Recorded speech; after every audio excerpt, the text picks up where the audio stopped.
আজকের ক্লাসে স্বাগত জানাচ্ছি। আশা করি তোমরা সবাই ভালো আছো এবং সবাই বাসায় থেকে স্বাস্থ্যবিধিসমূহ ভালোভাবে অনুসরণ করছো। আজকের ক্লাসে আছি আমি অনুতোষ কুমার প্রামাণিক, প্রভাষক হিসাব বিজ্ঞান বিভাগ। বরাবরের মতোই আমি উচ্চ মাধ্যমিক একাদশ শ্রেণীর ব্যবসায় শিক্ষা শাখার ফাইন্যান্স, ব্যাংকিং ও বীমা এই কোর্সটির প্রথম পত্র ফাইন্যান্সের উপর ক্লাস নিয়ে থাকি। সুপ্রিয় শিক্ষার্থী, তোমরা আগের ক্লাসেও দেখেছো যে আমরা ফাইন্যান্সের অষ্টম চ্যাপ্টার, আমাদের অষ্টম চ্যাপ্টার ছিল, সেটি হচ্ছে capital budgeting and investment decision, অর্থাৎ মূলধন বাজেটিং ও বিনিয়োগ সিদ্ধান্ত। এইটার ওপর আমি ক্লাস পরিচালনা করেছিলাম এবং গত কয়েকটি ক্লাস নিয়েছি। গত ক্লাসে আমরা এভারেজ রেট অফ রিটার্নের ওপর কিন্তু আমরা একটা ক্লাস নিয়েছিলাম। তোমরা আশা করি সেই ক্লাসটি ভালো মতো উপভোগ করেছো। তো সুপ্রিয় শিক্ষার্থী, দেখো আমরা এখন আমাদের মূল আলোচনায় যাবার আগে আমরা একটু আমাদের আহ, গত ক্লাসটা কিন্তু আমরা একটু রিভিউ করে নেব, ঠিক আছে? তো দেখো, গত ক্লাসটা রিভিউ করতে গিয়ে আমি কিছু প্রশ্ন রেখেছি, সেই প্রশ্নগুলোর অ্যান্সার তোমরা দিবে, আমি কিন্তু অ্যান্সার দেব না। আমি, যেহেতু এটা একটা রেকর্ডেড ক্লাস, যারা অ্যান্সার দেবে তাদের অ্যান্সারটা ঠিক হচ্ছে কিনা এটা কিন্তু আমি কমেন্ট বক্সে তোমাদেরকে জানিয়ে দিব, অর্থাৎ ক্লাস চলাকালীন আমি কমেন্ট করে তোমাদের অ্যান্সারগুলো ঠিক হলো কি হলো না এটা কিন্তু জানিয়ে দেব, ঠিক আছে? তো চলো আজকে আমরা আমাদের পাঠ মূল্যায়ন বা আগের লেকচার মূল্যায়নে চলে যাই। দেখো আমি এখানে 3 মিনিট সময় নিব এবং এখানে আমরা 3টি প্রশ্নের সমাধান করব এবং এই প্রশ্নগুলো বিগত বছরে বিভিন্ন পরীক্ষাতে, অর্থাৎ আমাদের বোর্ড পরীক্ষাতে কিন্তু এসেছে এবং এগুলো কিন্তু তোমরা জানো। ওকে, তো এখানে দেখো বলেছে যে কোনো 1 নম্বরে বলেছে কোনো প্রকল্পের পেব্যাক সময় 8 বছর, বার্ষিক সমান নগদ আন্তঃপ্রবাহ 25,000 টাকা হলে প্রারম্ভিক বিনিয়োগের পরিমাণ কত টাকা হবে? এটা আমাদের প্রথম আজকের ম্যাথ। তোমরা নিশ্চয়ই এটা সমাধান করতে পারবে। পেব্যাক পিরিয়ডের সূত্রে ফেলবে যে যখন সমান নগদ আন্তঃপ্রবাহ হয় তখন কিভাবে সেখানে আমরা পেব্যাক পিরিয়ড বের করতাম। তো এখানে মজার বিষয় হচ্ছে একটা, যে এখানে কিন্তু আমাদের প্রাথমিক বিনিয়োগ দেওয়া নেই, সমান নগদ আন্তঃপ্রবাহটা দেওয়া আছে, আর তোমরা জানো যে পেব্যাক সময়টা দেওয়া আছে। আমরা কিন্তু পেব্যাক সময় আমাদের বের করতে হয়, কিন্তু এখানে পেব্যাক সময় দেওয়াই আছে। তাহলে তোমরা যেটা করবে সেটা হচ্ছে যে আমরা জানি সরি, পেব্যাক সময় সমান সমান প্রাথমিক বিনিয়োগকে আমরা যদি সমান নগদ আন্তঃপ্রবাহ দিয়ে ভাগ করে দিই তাহলে কিন্তু আমাদের আহ, যেই পেব্যাক সময় সেটা বের হয়ে যেত। তোমরা এই সূত্রটাতে ফেলে পেব্যাক সময়ের জায়গাতে 8 বছর রেখে দেবে। তারপরে আহ, প্রাথমিক বিনিয়োগের ওটা এক্স ধরে নিবে আর নিচে 25,000, তাহলে দেখবে যে আমাদের এটার অ্যান্সার তোমরা সরাসরি একটু আর গুণন করবে, আর গুণন করলেই তোমরা প্রাথমিক বিনিয়োগের পরিমাণ পেয়ে যাবে। সম্ভবত এটা 2 লাখ টাকা হবে। তোমরা নিশ্চয়ই এতক্ষণে এটা সমাধান করতে পেরেছো। এরপরে দেখো একটা উদ্দীপক দিয়েছে, এটা প্রিভিয়াস ইয়ারে আসা, এই সবগুলো প্রিভিয়াস ইয়ারে আসা। তো এখানে বলেছে যে একটি মেশিনের ক্রয় মূল্য 1,20,000 টাকা, সংস্থাপন ব্যয় 30,000 টাকা, আয়ুষ্কাল 5 বছর এবং স্যালভেজ ভ্যালু 10,000 টাকা। মেশিনটি হতে প্রতি বছর নিট মুনাফা পাওয়া যাবে। প্রতি বছর নিট মুনাফা পাওয়া যাবে, ভালো করে খেয়াল করে দেখো, প্রতি বছর নিট মুনাফা পাওয়া যাবে যথাক্রমে 20, 18, 15, 12 এবং 10,000 টাকা। তো এখানে আমরা যদি একটু খেয়াল করে দেখি যে প্রথমে বলেছে 2 নম্বরে যে মেশিনের বার্ষিক অবচয় কত হবে। খুবই সহজ, এখানে অবচয়ের কোনো পদ্ধতি দেওয়া নেই, উল্লেখ করা নেই। সো যেখানে অবচয়ের পদ্ধতি উল্লেখ করা থাকবে না সেখানে আমরা সরলরৈখিক পদ্ধতিতে অবচয় ধার্য করব, ঠিক আছে? তোমরাও এখানে সেইভাবেই কিন্তু অবচয়টা ধার্য করবে। তোমরা আগেই জেনেছো যে আমরা জানতাম যে মেশিনের বার্ষিক অবচয় সরলরৈখিক পদ্ধতিতে সমান সমান একটা মেশিন বা প্রকল্পের অর্জন মূল্য। অর্জন মূল্য মানে খেয়াল করে দেখো যে একটা মেশিনের ক্রয় মূল্যর সাথে সংস্থাপন ব্যয় এবং যদি আরো কোনো প্রত্যক্ষ খরচ থাকতো এই মেশিনটি সংস্থাপন এবং আনয়নে, যেমন এই মেশিনটির ক্রয় পরিবহন হতে পারে বা পরিবহন খরচ হতে পারে, এই মেশিনের যদি কোনো শুল্ক দেওয়া লাগে সেই শুল্ক, কিংবা অন্য যে কোনো ধরনের প্রত্যক্ষ ব্যয় এই মেশিনের সাথে কিন্তু যোগ হয়ে এই মেশিনের অর্জন মূল্য দাঁড়ায়। ঠিক আছে? তাহলে এইটার ক্ষেত্রে আমরা ব্যবহার করব ক্রয় মূল্য যোগ সংস্থাপন ব্যয়। তাহলে মেশিনের মোট দাম হবে ১,৫০,০০০ টাকা। সেখান থেকে আমরা স্যালভেজ ভ্যালু ১০,০০০ টাকা মাইনাস করে ৫ দিয়ে ভাগ করে দেব। তাহলে যেটা হবে সেটি হচ্ছে আমার একটা মেশিনের বার্ষিক অপচয়, এটা আমরা পেয়ে যাব। এরপরে তোমাদের যেটা কাজ সেটা হচ্ছে যে এআরআর কত বা এভারেজ রেট অফ রিটার্ন কত। এটা তোমরা গত ক্লাসে শিখেছো যে এভারেজ রেট অফ রিটার্ন এর সূত্র তোমরা নিশ্চয়ই গত ক্লাসে শিখেছো যে কার্যকরী মূলধন যোগ প্রাথমিক বিনিয়োগ যোগ ভগ্নাবশেষ মূল্য ডিভাইডেড বাই 2, এভাবে গড় বিনিয়োগ ছিল আমাদের। আমরা জানি যে এআরআর এর সূত্র হচ্ছে আমরা জানি যে গড় নিট মুনাফা ডিভাইডেড বাই গড় বিনিয়োগ। সেভাবে তোমরা গড় নিট মুনাফাটা বের করে নিবে আর গড় বিনিয়োগটাও বের করে নেবে। তো আমরা জানি যে গড় বিনিয়োগের সূত্র কি আর গড় নিট মুনাফার সূত্র কি। এখানে কিন্তু সরাসরি নিট মুনাফা দেওয়াই আছে, দেখো 20, 18, 15, 12 এবং 10। এগুলো তোমরা কি করবে, এই মুনাফাগুলো তোমরা সবগুলো যোগ করে 5 দিয়ে ভাগ করে দিবে, তাহলেই তুমি গড় নিট মুনাফাটা পেয়ে যাবে। তারপরে গড় বিনিয়োগ বের করতে হলে তোমাকে ওই সূত্র যে কার্যকরী মূলধন যোগ প্রাথমিক বিনিয়োগ, প্রাথমিক বিনিয়োগ এখানে আমাদের কত 1,20,000 আর 30 কত হলো 1,50,000 টাকা, যোগ স্যালভেজ ভ্যালু বা ভগ্নাবশেষ মূল্য কত 10,000 টাকা ডিভাইডেড বাই 2, এই করে দিলে আমরা কিন্তু প্রাথমিক বিনিয়োগ পেয়ে যাব। সো এটা খুবই সহজ একটা অঙ্ক যে গড় নিট মুনাফা ডিভাইডেড বাই গড় বিনিয়োগ। তোমরা অবশ্যই অঙ্কটার সমাধান করে আমাকে বলবে, আমি কিন্তু কমেন্ট বক্সে তোমাদের প্রশ্নটার অ্যান্সার দেব আসলে কত এটার অ্যান্সার হবে। আমি কিন্তু এখানে অ্যান্সার দিচ্ছি না, ঠিক আছে? ওকে, আমরা আমাদের আজকের মূল ক্লাসে চলে যাই। হ্যাঁ, তো আজকে আমরা এই ক্যাপিটাল বাজেটিং এরই আরেকটা খুবই গুরুত্বপূর্ণ এবং জনপ্রিয় একটি টেকনিক হচ্ছে নেট প্রেজেন্ট ভ্যালু বা নেট বর্তমান মূল্য। এইটা নিয়ে আজকে আমরা বিস্তারিত আলোচনা করব।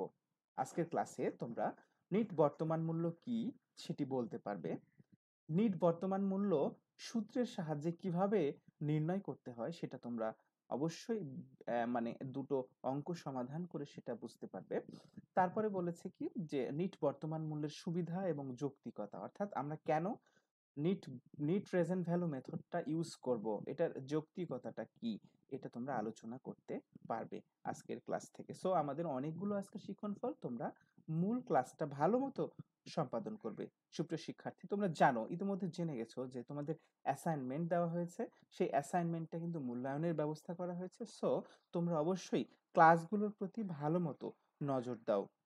যদি ক্লাসগুলো ভালো মতো নজর না দাও তাহলে কিন্তু অ্যাসাইনমেন্টটা ভালো হবে না। সো তোমরা ক্লাসে অবশ্যই থাকবে, তাহলে তোমরা অ্যাসাইনমেন্টে ভালো করবে, কেননা আমরা জানি যে অ্যাসাইনমেন্টে একটি মার্কস যোগ হতে যাচ্ছে। তো দেখো আমরা প্রথমেই আমাদের আলোচ্য বিষয় নেট প্রেজেন্ট ভ্যালু কাকে বলে। তো মনে রাখবে যে আমরা এর আগে এই ক্যাপিটাল বাজেটিং এর সনাতন পদ্ধতিতে দুটো টেকনিক, একটি হচ্ছে গড় মুনাফার হার আর আরেকটি হলো পেব্যাক সময়, এই দুটো নির্ধারণ করেছি। তো এই সনাতন দুটো পদ্ধতির প্রধান যে সমস্যাটা ছিল যে এই দুটো পদ্ধতির কোনোটাই কিন্তু অর্থের সময় মূল্য বিবেচনা করতো না, আবার রিস্কও ক্যালকুলেট করতো না। অর্থাৎ তোমরা দেখেছো যে পেব্যাক পিরিয়ড যখন নির্ণয় করতাম তখন আমরা নিট নগদ আন্তঃপ্রবাহ নিয়ে কাজ করতাম, আবার গড় মুনাফার হার নিয়ে কাজ করলে আমরা মুনাফা নিয়ে কাজ করতাম। কিন্তু পেব্যাক পিরিয়ড কিংবা গড় মুনাফার হার, সেখানে যেই নগদ প্রবাহ বা মুনাফাগুলো দেওয়া থাকতো এগুলো কিন্তু অ্যান্টিসিপেটেড বা এগুলো পূর্বানুমান করা, অর্থাৎ আজ থেকে 5 বছর পর, 2 বছর পর, 3 বছর পর কত টাকা পাওয়া যাবে, কত মুনাফা পাওয়া যাবে, কত নগদান্ত প্রবাহ পাওয়া যাবে, এগুলো কিন্তু বলা ছিল। কিন্তু সেখানে আজ থেকে 2 বছর পর, 5 বছর পর পাওয়া যাবে, কিন্তু আজ থেকে 5 বছর পর যে টাকাটা পাওয়া যাবে সেইটার প্রেজেন্ট ভ্যালু কত, সেইটার বর্তমান মূল্য কত, সেইটার বর্তমান বাজার মূল্য কত, এইটা কিন্তু নির্ধারণের কোনো সুযোগ ছিল না। এই জন্যে সনাতন পদ্ধতির ড্রব্যাকস কিন্তু ওখানেই যে সনাতন পদ্ধতির গুলো কখনোই অর্থের সময় মূল্যকে বিবেচনা করে না, এটা কিন্তু মনে রাখবে। আর এই লিমিটেশনটা কাটিয়ে ওঠার জন্যই আমাদের আধুনিক পদ্ধতির আবিষ্কার। আর এই আধুনিক পদ্ধতির অন্যতম প্রধান এবং জনপ্রিয় এবং ব্যাপক জনপ্রিয় পদ্ধতি হলো আমার নিট বর্তমান মূল্য। আসলে এটা কিছুই না, তোমাকে বুঝতে হবে যে তুমি আজ থেকে ১ বছর, ২ বছর, ৩ বছর, ৪ বছর বা ৫ বছর পরে যেই টাকাটা পাবে সেটা বর্তমানে, বর্তমান বাজার রেটে, বর্তমান যে আমাদের প্রত্যাশিত আয়ের হার আছে বা বর্তমানে আমাদের যে মূলধন ব্যয়ের হার আছে কিংবা বর্তমানে আমাদের যে কস্ট অফ ক্যাপিটাল আছে, এই নির্দিষ্ট হারে আমরা যদি ডিসকাউন্টিং করি তাহলে সেই নগদ প্রবাহগুলোর বর্তমান মূল্য কত? তুমি যা বিনিয়োগ করছো সেটা যদি, সেটার থেকে যদি তোমার এই নগদ প্রবাহগুলোর বর্তমান মূল্য বেশি হয় তাহলে সেই প্রকল্পটা তুমি সহজেই গ্রহণ করতে পারবে। কিন্তু দেখা গেল যে আজ থেকে ১, ২, ৩, ৪, ৫ বছর পরে যে টাকাটা পাবে সেটার প্রেজেন্ট ভ্যালু করে দেখা গেছে যে তোমার প্রাথমিক বিনিয়োগের সমান হয়নি। তার মানে তুমি যে টাকাটা আজ থেকে এক এক এক বা ৫ বছর পরে পাবে সেটা বর্তমান মূল্যের আকারে, প্রেজেন্ট ভ্যালুর আকারে সেটা আসলে তোমার প্রাথমিক বিনিয়োগের সমান হয়নি। তার মানে তখন সেই প্রজেক্টটা কি করতে হবে? রিজেক্ট করতে হবে।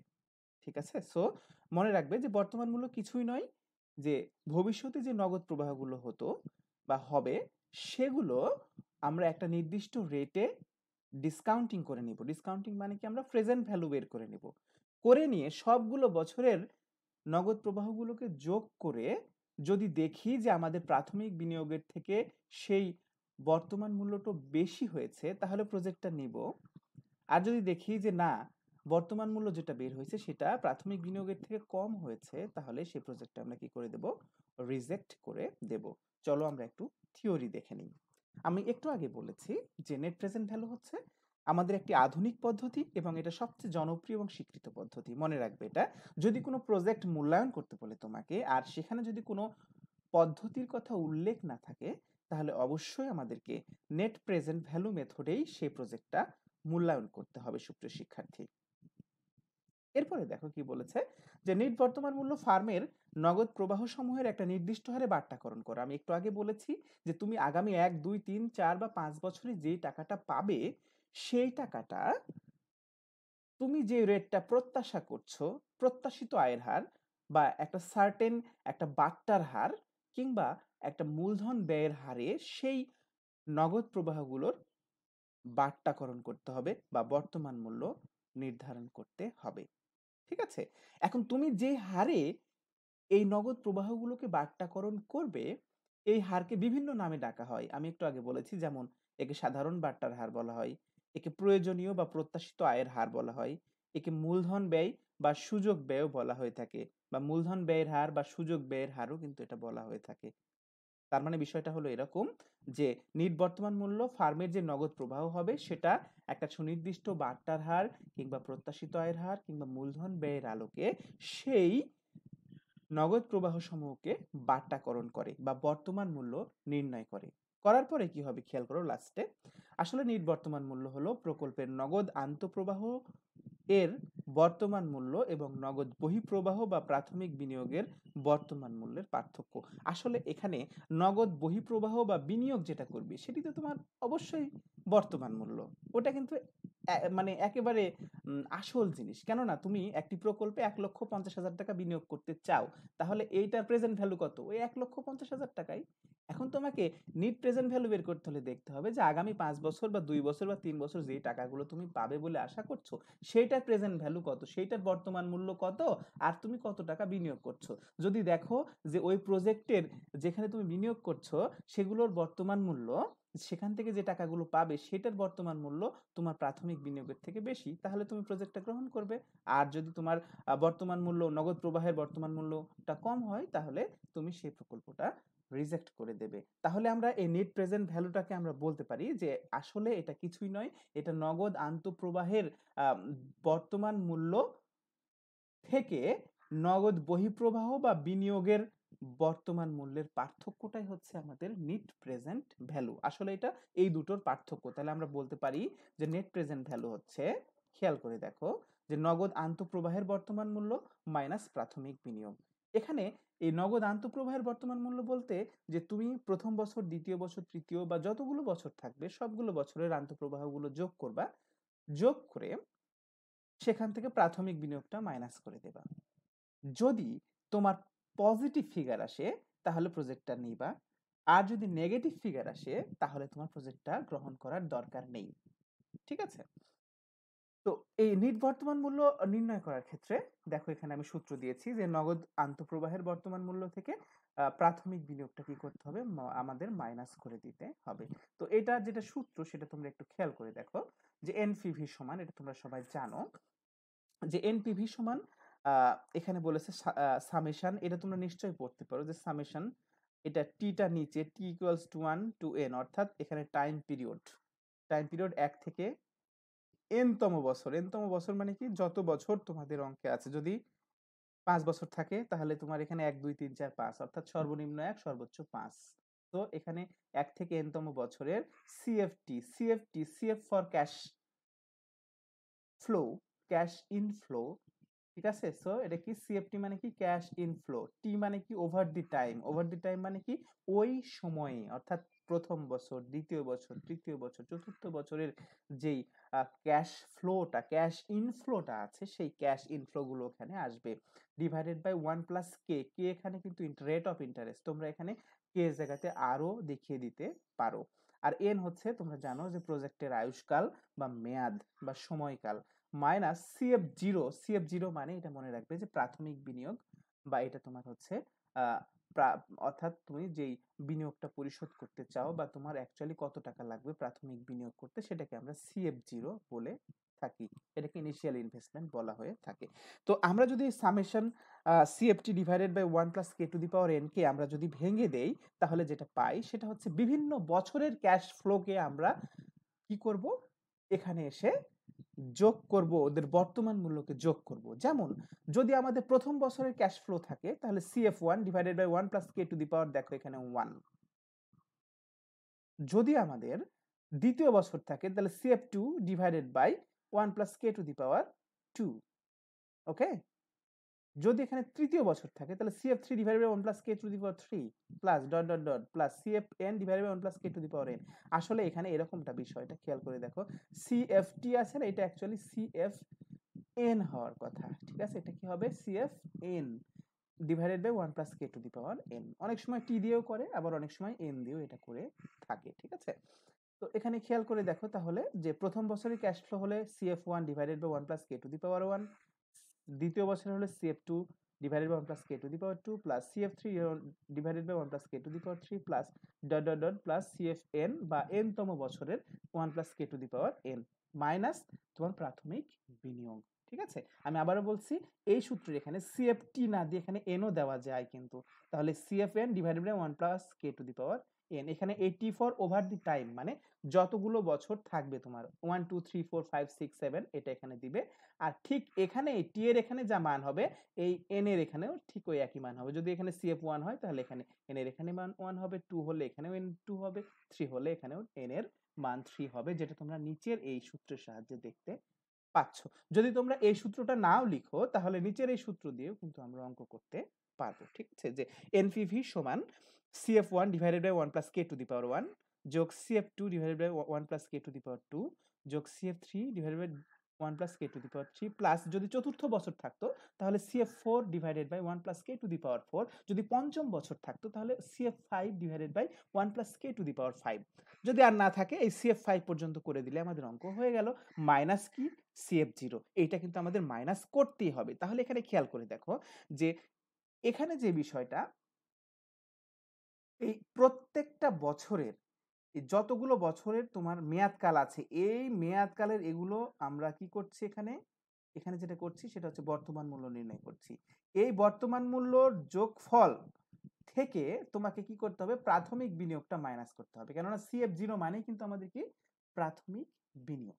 ঠিক আছে, তাহলে আমরা দেখলাম যে নগদ প্রবাহ সমূহের বর্তমান মূল্যের যোগফল থেকে আমাদের প্রাথমিক বিনিয়োগটা কিন্তু মাইনাস করলেই আমরা যে মূল্য পেয়ে যাই সেটাকেই নেট প্রেজেন্ট ভ্যালু বা নেট বর্তমান মূল্য বলা হয়ে থাকে। সুপ্রিয় শিক্ষার্থী, তোমরা নিশ্চয়ই এতক্ষণে বুঝতে পেরেছো।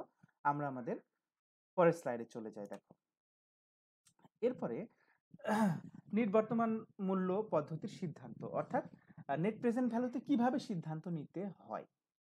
তো এখানে তোমরা একটা জিনিস খেয়াল করে দেখো, মনে করো তোমার একটা প্রকল্পের প্রাথমিক বিনিয়োগ করতে 1 লক্ষ টাকা লাগবে, কিন্তু তোমার যে নগদ প্রবাহ আছে, মনে করো প্রথম বছর, দ্বিতীয়, তৃতীয়, চতুর্থ, পঞ্চম বছর, এই সবগুলো বছরের তুমি যখন নগদ প্রবাহের বর্তমান মূল্য বের করেছো, দেখা যাচ্ছে যে তোমার প্রাথমিক বিনিয়োগ 1 লাখ, কিন্তু তোমার প্রেজেন্ট ভ্যালু বের হয়েছে 90,000। তার মানে কি, এই বাম পাশে তোমার 90,000 হবে মাইনাস 1 লক্ষ হবে, তাহলে এখানে কি একটা মাইনাস ফিগার আসবে। আর মনে রাখবে যে যদি নেট প্রেজেন্ট ভ্যালুর ঋণাত্মক মান আসে তাহলে সরি তাহলে সেই মানটা কিন্তু আমরা গ্রহণ করতে পারবো না। আমি আবারও বলছি, যদি CF0 মানে প্রাথমিক বিনিয়োগের থেকে যদি প্রেজেন্ট ভ্যালুগুলোর যোগফল কম হয়, তাহলে কিন্তু সেই প্রজেক্টটা আমরা গ্রহণ করতে পারবো না। ঠিক আছে, নেক্সট কথা হচ্ছে, যদি প্রাথমিক বিনিয়োগের থেকে এই বর্তমান মূল্যর প্রেজেন্ট ভ্যালুগুলোর যোগফল যদি বেশি হয়, তাহলে সেই প্রজেক্টটা আমরা গ্রহণ করে ফেলবো।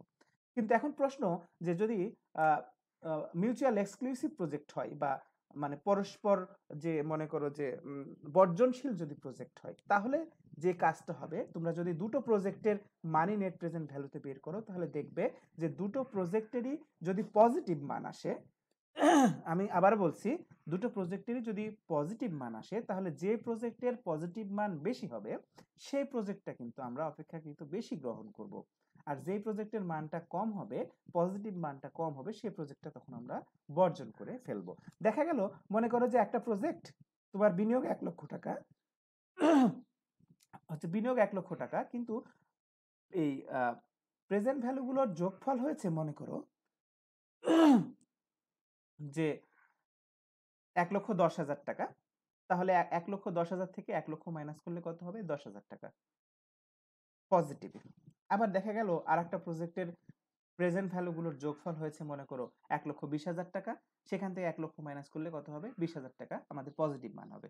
তাহলে দুটো প্রকল্প, একটার পজিটিভ মান হলো 10,000, আর একটার পজিটিভ মান হলো 20,000। তাহলে এরকম যদি প্রজেক্ট থাকে, দুটোরই কিন্তু পজিটিভ মান, তার মানে আমরা দুটো মানে প্রজেক্টই কিন্তু গ্রহণ করতে পারি। কিন্তু যেহেতু মিউচুয়ালি এক্সক্লুসিভ, পরস্পর বর্জনশীল, তার মানে একটা গ্রহণ করলে আর একটা বর্জন করতে হবে। সেই ক্ষেত্রে আমরা যে প্রজেক্টের নেট প্রেজেন্ট ভ্যালু যত বেশি হবে, পজিটিভ বেশি, নেগেটিভ বেশি হওয়া যাবে না। মনে রাখবে যে নেগেটিভ নেট প্রেজেন্ট ভ্যালু অবশ্যই রিজেক্টেড, কখনো এটা আমরা গ্রহণ করব না। কিন্তু পজিটিভ যদি দুটো হয়ে যায়, বা তিনটা মনে করো প্রজেক্ট আছে, সেখানে যার পজিটিভ মান সবচেয়ে বেশি, সেই প্রকল্পটা আমরা গ্রহণ করতে পারবো। এখানে দেখো, এই অ্যাকসেপ্ট রিজেক্ট ডিসিশনটা এখানে সুন্দর করে আমার এখানে লেখা আছে। যদি নেট বর্তমান মূল্য বা এনপিভি, অর্থাৎ তুমি যেটা নির্ণয় করলে সেটার মূল্য 0 থেকে বেশি হয়, 0 থেকে বেশি মানে কি পজিটিভ মান হয় বা ধনাত্মক হয়, তবে প্রকল্পটি গ্রহণযোগ্য হবে। যদি নিট বর্তমান মূল্য 0 থেকে কম হয় বা ঋণাত্মক হয়, তবে প্রকল্পটি কি হবে? বাতিলযোগ্য হবে। তাহলে এখানে স্পষ্টভাবে বলে দেওয়া আছে, যদি প্রজেক্টটা পজিটিভ হয়, 0 হয় বা তার থেকে বেশি হয়, তাহলে সেই প্রজেক্টটা আমরা কি করব? গ্রহণ করব। আর যদি প্রকল্পটা একেবারে নেগেটিভ হয়ে যায়, তাহলে সেই প্রকল্পটা আমরা কি করব? বাদ দিয়ে দিব। ঠিক আছে, কিন্তু এখানে আবার আরেকটা কথা আছে, যদি কোনো কারণে তোমার নেট প্রেজেন্ট ভ্যালুর মান 0 হয়ে যায়, তার মানে কি, তুমি যে পরিমাণ টাকা ইনভেস্ট করবে আর তুমি যে পরিমাণ টাকা ভবিষ্যতে পাবে তার বর্তমান মূল্য, এই দুটো যদি সমান হয়ে যায়, মনে করো তুমি 1 লক্ষ টাকা বিনিয়োগ করবে, আর তোমার ওই 5 বছর মিলে তোমার যে নগদ প্রবাহগুলো তুমি এক্সপেক্ট করছো, সেইটার প্রেজেন্ট ভ্যালু 1 লক্ষ দাঁড়িয়ে গেল, তাহলে 1 লক্ষ থেকে 1 লক্ষ মাইনাস করলে 0 হবে। তাহলে তুমি এই 0 প্রকল্প যদি এনপিভি হয়, 0 এনপিভি হলে তুমি আসলে কি করতে পারো? 0 এনপিভি হলে তোমাকে নিরপেক্ষ থাকতে হবে, তার মানে তোমাকে আরো অন্যান্য বিষয় চিন্তা করে তোমাকে ডিসিশন নিতে হবে। ঠিক আছে, যে তুমি প্রকল্পটা গ্রহণও করতে পারো, আবার বর্জনও করতে পারো। এখানে কিন্তু কোনো সমস্যা নেই, যে এনপিভি 0 হলেও কিন্তু আমরা প্রকল্পটা গ্রহণও করতে পারি, আবার কি করতে পারি? বর্জনও করতে পারি। সো এখানে আমরা কিন্তু তিনটে জিনিস দেখলাম, যে পজিটিভ হলে সেটা গ্রহণযোগ্য, যদি নেগেটিভ হয়ে যায় তাহলে একেবারে বাতিল, কিন্তু যদি 0 হয় তাহলে আমরা নিরপেক্ষ থাকবো, যে আমরা গ্রহণ করতে পারি আবার না করতে পারি। আর 4 নাম্বারটা হচ্ছে, যদি পরস্পর বর্জনশীল প্রকল্প হয়, তাহলে দুটো প্রকল্পের মধ্যে দুটোরও যদি এনপিভি এর মান পজিটিভ আসে, তাহলে মনে রাখবে দুটো প্রকল্পে গ্রহণ করা যায়, কিন্তু যেহেতু পরস্পর বর্জনশীল তাহলে যেটির এনপিভি বেশি হবে সেটি গ্রহণযোগ্য, আর যেটি কম হবে সেটি কি হবে, বর্জন হয়ে যাবে। এটা কিন্তু আমাদের এই এনপিভিতে সিদ্ধান্ত কিভাবে নিব এটা তার পদ্ধতি। এটা কিন্তু পরীক্ষা অনেকবার আসে, তোমরা অবশ্যই এই প্রশ্নটা ভালোভাবে দেখবে। যদিও আমরা ক্লাসের শেষে বা অন্য আরেকটি ক্লাসে আমরা এই চ্যাপ্টারের থিওরি নিয়েও আমরা কিন্তু আলোচনা করব। ঠিক আছে, চলো আমরা আজকে একটি ম্যাথ সমাধান করি। দেখো এখানে একটি ম্যাথ দিয়ে কিন্তু আমি সবগুলো এখানে এনপিভির সকল অঙ্ক সমাধান করার চেষ্টা করব। দেখো যে এখানে নিচের সমস্যাটির সমাধান করো। এখানে বলেছে যে এখানে প্রকল্প দুটো আসে, একটি প্রকল্প দাবি আর একটি প্রকল্প হচ্ছে প্রগতি, অর্থাৎ এখানে দুটো প্রজেক্টে কোম্পানি বিনিয়োগ করতে চায়। তাহলে এখন প্রকল্পের দাবি দেখো, প্রাথমিক বিনিয়োগ 42,000 টাকা, প্রগতিতে 45,000 টাকা, প্রত্যাশিত আয়ের হার 10%। 10%, একটা জিনিস সবসময় মনে রাখবে যে নেট প্রেজেন্ট ভ্যালুতে অবশ্যই ম্যাথে তোমার প্রত্যাশিত আয়ের হার, বাট্টার হার বা মূলধন ব্যয় বা সুযোগ ব্যয় বা কস্ট অফ ক্যাপিটাল এর হার, এটা কিন্তু অবশ্যই উল্লেখ থাকবে। যদি উল্লেখ না থাকে তার মানে তুমি তো বাট্টাকরণ করতেই পারবে না। তাহলে অবশ্যই একটা রেট অফ ইন্টারেস্ট এখানে উল্লেখ করা থাকবে। যেমন এখানে বলেই দিয়েছে প্রত্যাশিত আয়ের হার উভয় কোম্পানির ক্ষেত্রে কত, 10% এবং 10%। এরপরে খেয়াল করে দেখো যে বছর, এখানে 5 বছরের তথ্য দেওয়া আছে, আর এখানে নগদ আন্তঃপ্রবাহ দেওয়া আছে। প্রকল্প দাবির 14,000 টাকা প্রতি বছর, আর প্রকল্প প্রগতির দেখো প্রথম বছর 27,900, দ্বিতীয় বছরে 11,900, তৃতীয় 9,900, চতুর্থ 9,900 এবং পঞ্চমে 9,900 টাকা। তো এখানে একটা লক্ষণীয় বিষয় আছে, সেটা হচ্ছে এই প্রকল্প দাবির যে আন্তঃপ্রবাহগুলো আছে এগুলো দেখো প্রত্যেক বছরে কি সমান, আর প্রকল্প প্রগতির কিন্তু অসমান। আমি একটি অঙ্কে দুটোরই সমাধান করে দেব। যদি আমাদের নগদ আন্তঃপ্রবাহগুলো সমান হয় তাহলে কোন সূত্র আমরা প্রয়োগ করব, আর যদি নগদ আন্তঃপ্রবাহগুলো আমাদের অসমান হয় তাহলে আমরা কোন সূত্রটা প্রয়োগ করব, এই দুটোই কিন্তু আমরা এখানে সমাধান করে দেওয়ার চেষ্টা করব। দেখো প্রকল্প দুটির নেট বর্তমান মূল্য নির্ণয় করে কি করতে হবে, মূল্যায়ন করতে হবে। ওকে, আমরা আমাদের অঙ্কে চলে যাই। অঙ্কে যাওয়ার আগে খেয়াল করে দেখো আমাদের কিন্তু এখানে নগদ আন্তঃপ্রবাহ দেওয়া আছে, তার মানে আমাদের আর অন্য কোনো কাজ করতে হবে না। এই নগদ আন্তঃপ্রবাহগুলোর বর্তমান মূল্য বের করব, করে আমরা প্রাথমিক বিনিয়োগ থেকে মাইনাস করে দেব, তাহলেই আমরা আমাদের নেট প্রেজেন্ট ভ্যালুটা পেয়ে যাব। মনে রাখবে নেট প্রেজেন্ট ভ্যালু এটা কিন্তু একটা নির্দিষ্ট মান, এটা কোনো হার না, এটা অবশ্যই একটা টাকার পরিমাণ হবে, হয় পজিটিভ অ্যামাউন্ট হবে অথবা জিরো হবে অথবা নেগেটিভ অ্যামাউন্ট হবে।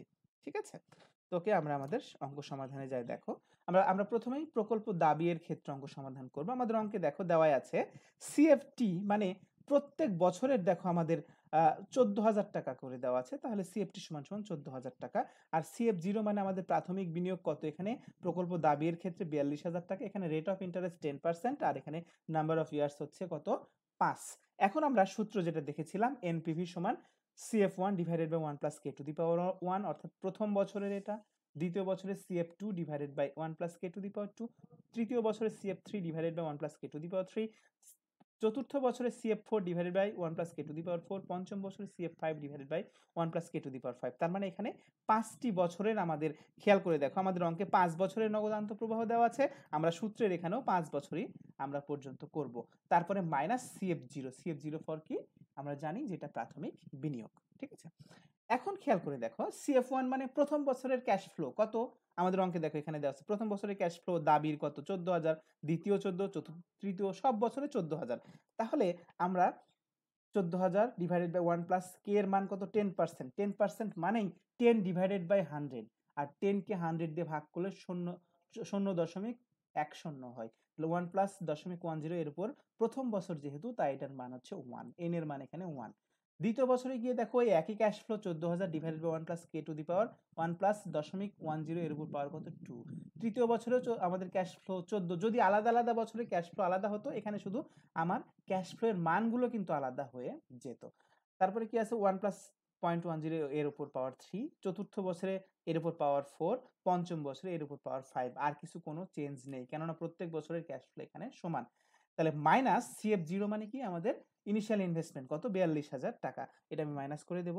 তাহলে এখন খেয়াল করে দেখো যদি 14,000 কে এই 1.10 দিয়ে ভাগ করে দাও তাহলে তোমরা একটা ডিসকাউন্টিং পাবা, একটা বাট্টাকরণ পাবা, সেটার মান হবে 12,727। দ্বিতীয় বছরে হবে 11,570, তৃতীয় বছরে 10,518, চতুর্থ বছরে হবে 9,562, পঞ্চম বছরে 8,693। তোমাদের কাজ হচ্ছে এইগুলো বের করে আমার উত্তরের সাথে মিলিয়ে দেখা। যদি এক একটু কম বেশি হয় তাহলে তোমরা অবশ্যই ঠিক করে নেবে। ঠিক আছে, আমাদের সূত্র ঠিক থাকলে, আমাদের কিন্তু ক্যালকুলেশনটা ঠিক রাখলে অঙ্কটা হয়ে যাবে। আমার ক্যালকুলেশনও ভুল থাকতে পারে। মাইনাস এখানে কি, এখানে যে আমাদের CF0 মানে প্রাথমিক বিনিয়োগ, সো এই কয়টা তুমি যোগ করবে, যোগ করে এই 42,000টা মাইনাস করে দেবে, তাহলে দেখবে আমাদের 11,071 টাকা আসবে। তাহলে বলো তো শিক্ষার্থী, এখানে যে আমরা এনপিভিটা পেয়েছি এটা কি পজিটিভ নাকি এটা কি নেগেটিভ? এটা অবশ্যই কি একটা পজিটিভ মান। দেখো এখানে পজিটিভ হয়ে আছে 11,071 টাকা, অর্থাৎ এখানে এই বর্তমান মূল্যগুলো যোগ করলে দেখা যাবে যে 51,071 টাকা হবে। 51 না, 53,071 টাকা হবে। ঠিক আছে, তো সেক্ষেত্রে 53,071 টাকা প্রেজেন্ট ভ্যালু, আর যেটার জন্য আমার বর্তমানে বিনিয়োগ করতে হচ্ছে 42,000 টাকা, তাহলে অবশ্যই আমি এখানে 11,071 টাকা কি হবে, আমার লাভ হবে, মুনাফা হবে, বা আমাদের ক্যাশ বেশি হবে। এই জন্য আমরা এই প্রজেক্টটাও কিন্তু গ্রহণ করতে পারি, কেননা এটার পজিটিভ নেট নেট প্রেজেন্ট ভ্যালুর মান এখানে পজিটিভ রয়েছে। ঠিক আছে, তো আশা করি তোমরা এই দাবি প্রজেক্টটার এটা বুঝতে পেরেছো। তো খেয়াল করে দেখো, যেহেতু আমাদের প্রত্যেক বছরের এখানে নগদ প্রবাহ সমান ছিল, তার মানে এটা ওয়ান কাইন্ড অফ অ্যানুইটি। এটা ওয়ান কাইন্ড অফ কি, অ্যানুইটি, যে প্রত্যেক বছরে আমাদের কি এখানে টাকার পরিমাণ সমান। তো যদি সমান বার্ষিক এই যে কিস্তি যেটা হয় সেটাকে আমরা অ্যানুইটি বলে থাকি। ঠিক আছে, তো তোমরা এই অঙ্কটা এতক্ষণ ধরে এত সময় ধরে ক্যালকুলেশন না করে অ্যানুইটির সূত্র দিয়েও কিন্তু তোমরা এটা করতে পারো। দেখো এটা, অর্থাৎ এই প্রকল্প দাবিটুকু আমরা এই সূত্র দিয়ে না করে, অর্থাৎ যখন প্রত্যেক বছরের নগদ প্রবাহ সমান হবে তখন কিন্তু এই সূত্র প্রয়োগ না করে শর্টকাটে আমাদের সূত্র এইটাতে দিয়েও কিন্তু আমরা করতে পারি। দেখো CFT second bracket 1 - 1 divided by 1 plus k to the power n divided by k, এতটুকু আমরা অ্যানুইটির সূত্র আমরা জানতাম। মাইনাস CF0 মানে কি, এটা আমাদের প্রাথমিক বিনিয়োগ। খুবই সহজ। CFT মানে ওভার দি ইয়ার্সে, ওভার দি টাইমে, ওই সময়ে প্রত্যেক বছরে সমান ক্যাশ ফ্লো হয়েছে, সো ওই সমান ক্যাশ ইনফ্লো এর মান হচ্ছে 14,000 ইন্টু 1 - 1 ডিভাইডেড বাই 1 প্লাস কে এর মান কি আমাদের এখানে জানি 10% রেট অফ ইন্টারেস্ট, তাহলে 0.10 উপর পাওয়ার 5 ডিভাইডেড বাই 0.10। একটু ক্যালকুলেশন করবে তাহলে কিন্তু আমরা পেয়ে যাব 53,071। এখান থেকে প্রাথমিক বিনিয়োগ 42,000 মাইনাস করে দিব, আমার অঙ্ক হয়ে যাবে 11,071 পজিটিভ মান। তোমরা যখন তোমাদের ক্যাশ ফ্লো গুলো আমাদের প্রত্যেক বছরের একই হবে, তখন আমরা এই সূত্র দিয়ে অঙ্কটা সমাধান করলে আমাদের খুব দ্রুত অঙ্কটা সমাধান করতে পারবো। কেননা মনে রাখবে, তোমরা টাইম ভ্যালু অফ মানি চ্যাপ্টারে পড়েছো যে বার্ষিক সমান কিস্তি হলে সেটাকে আমরা অ্যানুইটি বলে থাকি। সেখানে আমাদের অনেক ধরনের আমাদের অ্যানুইটি ছিল, তার মধ্যে একটা সূত্র হচ্ছে এইটা, CF বা cash inflow into 1 - 1 divided by 1 plus k to the power n divided by k minus CF0। এটা তোমরা একটু যদি খেয়াল করে দেখো তাহলে অবশ্যই তোমরা অর্ডিনারি অ্যানুইটির ওখানে এই সূত্রটা পেয়ে যাবে। ঠিক আছে, তো আমরা তাহলে কি বললাম, যে যদি আমাদের কোনো প্রকল্পের ক্যাশ ইনফ্লো গুলো একই হয়, প্রত্যেক বছরের সমান হয়, তখন আমরা এই অ্যানুইটির সূত্র দিয়ে কিন্তু আমরা সেই প্রজেক্টের প্রেজেন্ট ভ্যালুটা বের করব, করে সেখান থেকে আমরা প্রাথমিক বিনিয়োগটা মাইনাস করে দেব, তাহলে কিন্তু আমাদের এনপিভির মানটা পেয়ে যাব। আমরা এই আগের মতো এতগুলো লিখে কিন্তু আমরা অঙ্কটা সমাধান করব না, তাহলে আমাদের সময় বেশি নষ্ট হয়ে যাবে। এজন্য আমরা অবশ্যই এই বিকল্প পদ্ধতিতে অঙ্কটা সমাধান করব। তাহলে দেখলাম যে প্রকল্প দাবির নেট প্রেজেন্ট ভ্যালু হচ্ছে 11,071 টাকা।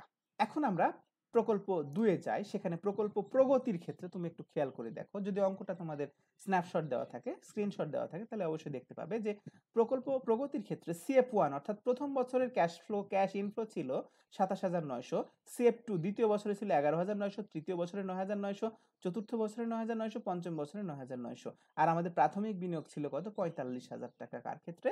প্রকল্প প্রগতি এর ক্ষেত্রে। আর এখানে রেট অফ ইন্টারেস্ট ছিল 10%, আর আমাদের নাম্বার অফ ইয়ার ছিল 5 বছর। এখানে মজার বিষয় হচ্ছে, খেয়াল করে দেখো, প্রথম 2 বছরের ক্যাশ ইনফ্লো 27,900, 11,900, কিন্তু পরের 3 বছরের ক্যাশ ইনফ্লো কিন্তু 9,900 টাকা করে। এখানে তুমি কিন্তু আবার ওই অ্যানুইটি সূত্র দিয়ে করলে একটু ঝামেলা হয়ে যাবে। তাই এখানে আমরা সিম্পলি প্রত্যেক বছরেরই আমরা কি করব, আমরা প্রেজেন্ট ভ্যালুটা নির্ণয় করে ফেলবো। ঠিক আছে, তাহলে দেখো আমরা জানি এনপিভি সমান সমান CF1 divided by 1 plus K to the power 1, CF2 সমান সমান 1 plus K to the power 2। এরপরে খেয়াল করে দেখো যে CF3 divided by 1 plus K to the power 3, CF4 divided by 1 plus K to the power 4, CF5 কেননা 5 বছরের তথ্য দেওয়া আছে, CF5 divided by 1 plus K to the power 5 minus CF0 মানে কি আমরা জানি যে এটা প্রাথমিক বিনিয়োগ। ঠিক আছে, তো এই প্রাথমিক বিনিয়োগটা আমরা কিন্তু এখানে দরকার খুবই। এরপরে খেয়াল করে দেখো সুপ্রিয় শিক্ষার্থী যে আমরা CF1 মানে প্রথম বছরের ক্যাশ ফ্লো কত আমাদের অঙ্কে দেওয়া আছে 27900 দিয়ে দিলাম। 1 প্লাস কে মানে কে এর মান এখানে 0.10 এর উপর পাওয়ার, এটা নো প্রবলেম। এরপরে CF2 দেখো এখানে কত 11900, এখানে 11900 হয়েছে। CF3 9900, CF4 9900, CF5 9900। শুধু নিচে এসে দেখো 1 plus K to the power n এর মান এখানে ডিফারেন্ট হবে, দ্বিতীয় বছরে 2, তৃতীয় বছরে 3, চতুর্থ বছরে 4, পঞ্চম বছরে 5। সেখান থেকে আমরা ইনিশিয়াল ইনভেস্টমেন্ট কত 45,000 টাকা আমরা বাদ দিয়ে দিব, তাহলে আমাদের অঙ্কটা সমাধান হয়ে যাবে। এখন 27,900 টাকাকে যদি আমি ডিসকাউন্টিং করি বাটাকরণ করি তাহলে হয় 25,364 টাকা। 11,900 কে করলে 9,835 টাকা। 9,900 কে যদি আমরা করি তাহলে 7,438, এভাবে 6,762 আর 6,147। তাহলে তোমরা কিন্তু এইভাবে এই 5টি বছরের যে ক্যাশ ফ্লো ছিল সেটাকে তুমি ডিসকাউন্টিং করে দেখা গেল এটার একটা মান পাবে যোগফল। এখান থেকে তুমি 45,000 টাকা যদি মাইনাস করে দাও তাহলে তুমি একটা নেট প্রেজেন্ট ভ্যালু পাবে। নেট প্রেজেন্ট ভ্যালুর মান এখানে 10,545 টাকা। সো এখানে দেখতে পাচ্ছি যে এটাও কিন্তু আমাদের পজিটিভ মান। খেয়াল করে দেখো যে নেট প্রেজেন্ট ভ্যালুর প্রকল্প দাবির ক্ষেত্রেও পজিটিভ মান ছিল, কত ছিল দেখো এখানে 11,071 টাকা, আর এখানে দেখো 10,545 টাকা। তার মানে এই দুটো প্রকল্পই কিন্তু কোম্পানি গ্রহণ করতে পারে যদি কোম্পানির হাতে পর্যাপ্ত পরিমাণ অর্থ থাকে। কিন্তু যদি এটি মিউচুয়ালি এক্সক্লুসিভ প্রজেক্ট হয় অর্থাৎ পরস্পর বর্জনশীল প্রকল্প হয় তাহলে অবশ্যই এই কোম্পানি যার এনপিভি বেশি সেইটি গ্রহণ করবে, অর্থাৎ অবশ্যই কোম্পানি এই যেটা আমাদের প্রকল্প দাবি ছিল সেটি গ্রহণ করবে, কেননা তার নেট প্রেজেন্ট ভ্যালু 11,071 আর প্রকল্প প্রগতির নেট প্রেজেন্ট ভ্যালু কত 10,545। তাহলে নিশ্চয়ই 10,545 থেকে 11,071 বেশি। সো যার নেট প্রেজেন্ট ভ্যালু বেশি সেই প্রকল্পটি কিন্তু আমাদের কোম্পানি গ্রহণ করতে পারবে। তো এটা আমার আসলে আজকের মূল ফোকাসের বিষয় ছিল, সেটা হচ্ছে খেয়াল করে দেখো আমরা যদি শুরু থেকে আসি অঙ্কটার তাহলে দেখতে পাবো এখানে যে আমরা বলেছিলাম নেট প্রেজেন্ট ভ্যালু বের করতে হলে অবশ্যই একটা প্রত্যাশিত আয়ের হার থাকবে, এখানে আয়ের হার দেওয়া আছে।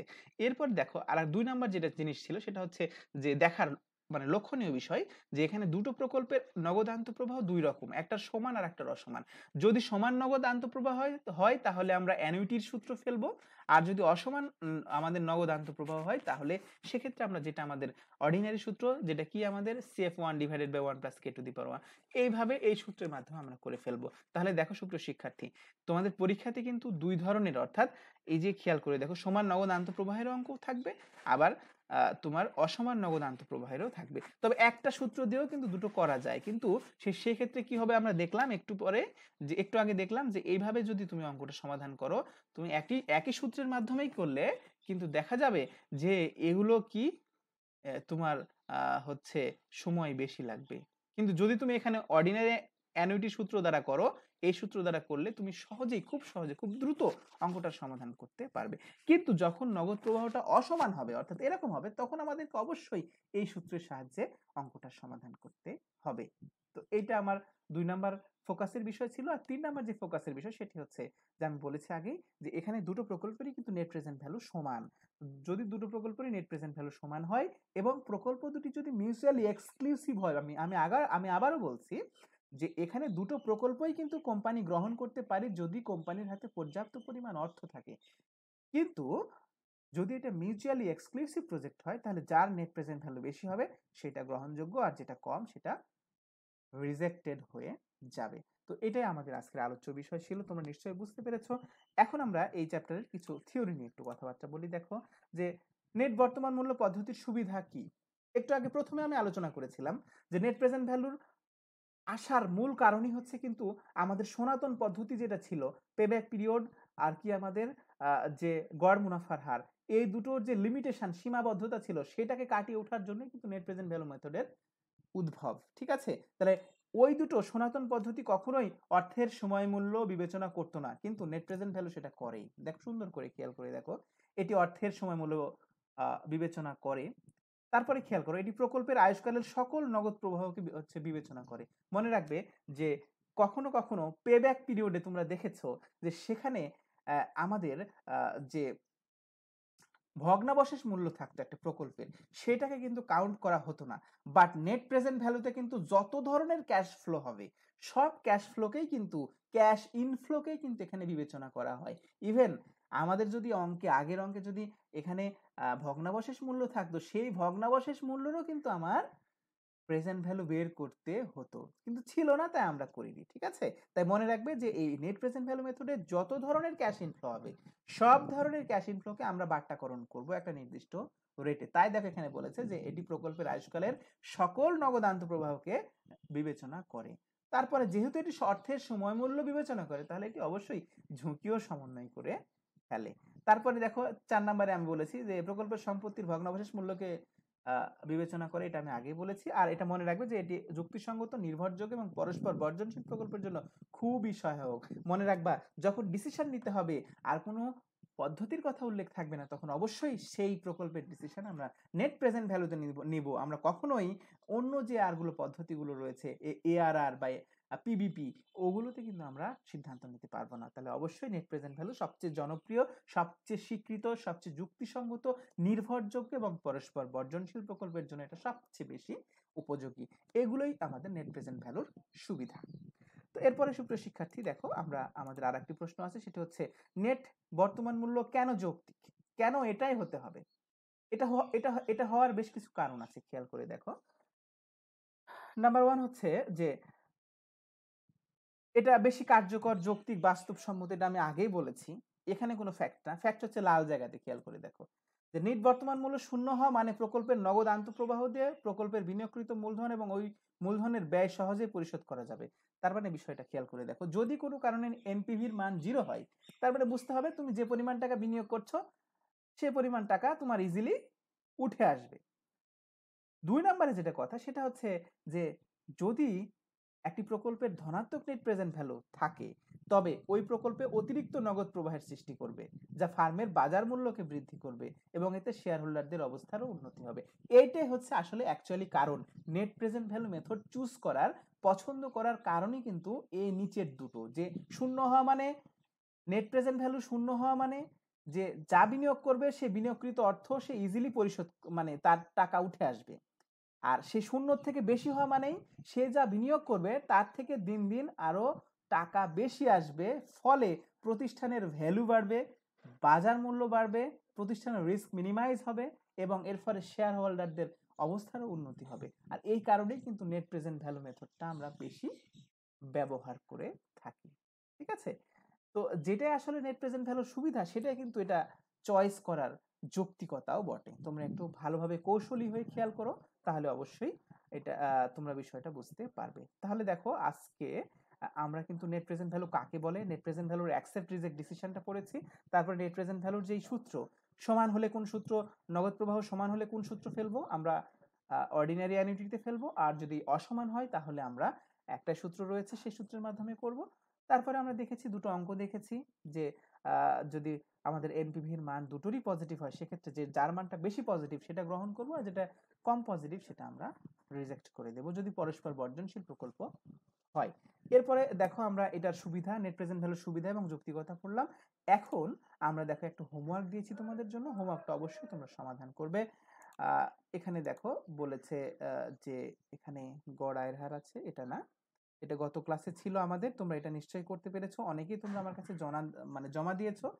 তোমরা যারা জমা দাওনি তারা অবশ্যই আজকেও ছবি তুলে নাও, তোমরা করে সামনের দিনে মানে আজকে জমা দিয়ে দাও, আমি সামনের দিনে এটা রেজাল্ট দিয়ে দিব। তারপরে দেখো আজকের যেই সমস্যাটা, সেটা হচ্ছে আজকের যে বাড়ির কাজ, সেটি তোমরা অবশ্যই সমাধান করবে। খেয়াল করে দেখো, নিচের সমস্যাটি সমাধান করো। এখানে প্রকল্প দুটো আছে, একটা আলফা একটা বেটা। প্রাথমিক বিনিয়োগ প্রকল্প আলফারও 1 লক্ষ টাকা, প্রকল্প বেটারও 1 লক্ষ টাকা। তাহলে দুটোরই প্রাথমিক বিনিয়োগ সমান। প্রত্যাশিত আয়ের হার দুটোরই দেখো 10%, 10%।